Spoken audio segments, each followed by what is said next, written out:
دن ہوا تو سید عالم صلی اللہ علیہ وسلم نے واس فرمایا، یا ایہا الناس، اے لوگو، قد اظل علیکم شہر عظیم، کہ تم پر ایک عظیم مہینہ جلوگر ہونے والا ہے۔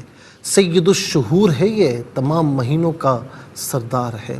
فرمائے یہ وہ مہینہ ہے کہ جس میں دن کے روزے تم پر فرض کیے گئے اور رات کی جو قیام ہے فرمائے کہ تم پر سنت قرار دیا گیا۔ فرمایا کہ یہ صبر کا مہینہ ہے، یہ مؤاسات کا مہینہ ہے، اور اس میں ایک رات ایسی ہے جسے ہم شب قدر کہتے ہیں، ایک رات ایسی ہے کہ جس میں قیام کرنا 1000 مہینوں کے قیام سے زیادہ افضل ہے۔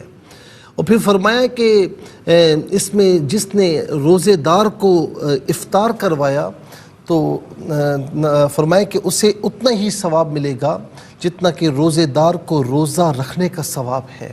صحابہ کرام نے عرض کی، یا رسول اللہ، ہم میں سے بہت سے لوگ ایسے ہیں جو کسی روزے دار کو پیٹ بھر کر افطار نہیں کروا سکتے، تو آقا علیہ السلام نے فرمایا کہ یہ ثواب اس کے لیے ہے کہ جس نے ایک گھونٹ پانی یا ایک کھجور کے ذریعے کسی کو افطار کروایا۔ سنو، جس نے کسی روزے دار کو پیٹ بھر کر افطار کروایا، اللہ تبارک و تعالیٰ اسے حوض کوثر سے ایسا سیراب فرمائے گا کہ لا یظمأ ابداً، وہ کبھی بھی پیاسا نہیں ہوگا۔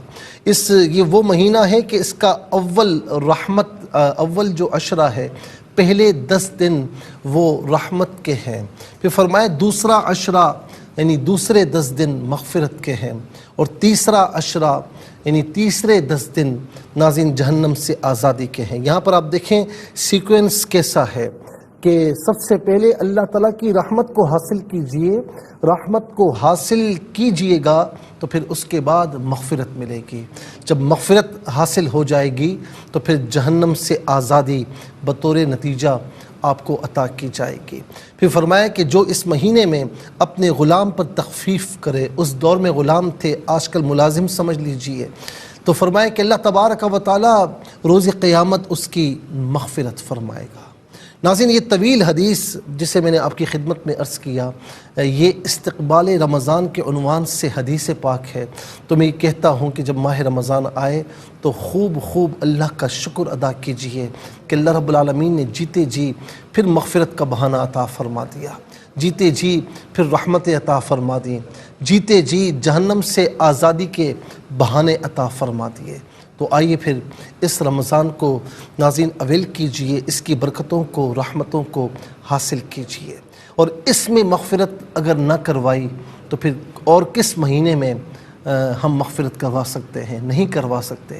یہ مہینہ مغفرت کا بہانہ ہے، تو ناظرین اس میں اللہ تعالیٰ کی بارگاہ میں اپنی مغفرت ہمیں کروانے کی پوری کوششیں کرنا چاہیے۔ کوشش کرنا ہمارا کام ہے، پھر نتیجہ اس کے سپرد کیجئے۔ ناظرین، کم از کم فرائض واجبات سنتوں کی پابندی کیجئے، اپنی آنکھوں کو بدنگاہی سے بچائیے، اور ناظرین حتی المقدور جتنا ہو سکے اس مہینے میں عبادات کے لیے کمر بستہ ہو جائیے، کہ صحابہ کرام یہی کیا کرتے تھے۔ اسی لیے ناظرین ہمیں صحابہ کرام کی اتباع میں ہمیں اس مہینے کی تمام برکتوں کو خوب حاصل کرنا چاہیے۔